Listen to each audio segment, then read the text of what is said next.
I wasn't involved in equity, but I just loved the training and I loved the teaching. And matter of fact, it must have been 1981 that I applied. At the same time I sold my firm to CB, I applied to be a CCIM instructor.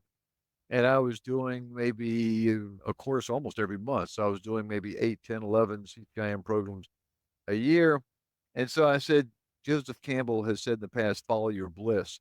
And I just really thoroughly enjoyed the training. So I created a little firm that was going to specialize in training and consulting in the mid 80s. I had three young sons at the time. And so Lottie and I decided to move from New Orleans to Central Florida, which we did in the late 80s to build the Lipsy Company.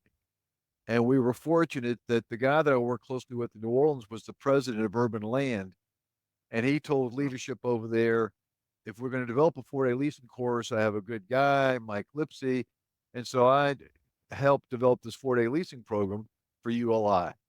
And coincidentally, I had done a number of CCIM courses with a dear friend, Ralph Spencer. And I said, Ralph, I need someone to help me develop this program. And Ralph worked closely with me in developing this 4-day program. The leading developers were members of Urban Land and still are. And they would come up to me and say, we'd like a leasing program, but could you come do it in Dallas? James Campbell Estate said, could you come do it in Honolulu? And I'm thinking, I think there's a real need for on site training. Not everyone wants to get expensive airplane tickets and 3 days of hotels, and they could reinvest the travel money and do more training if you did it on site.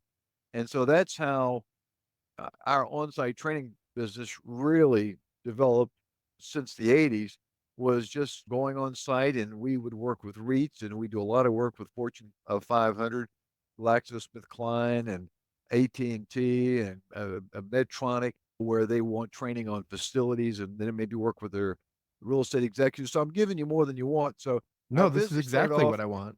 as just doing stuff for Bowman, Urban Land, and NAIOP, but then developers and corporate real estate executives would come up and say, this would be cool if you could do this in house. And so the bulk of our work today is working with the large national accounts and regional firms and wonderful boutiques, going on site. This year, I'm not going to travel 200 days a year. I typically do 200. This year, I'll probably do about 175, 180.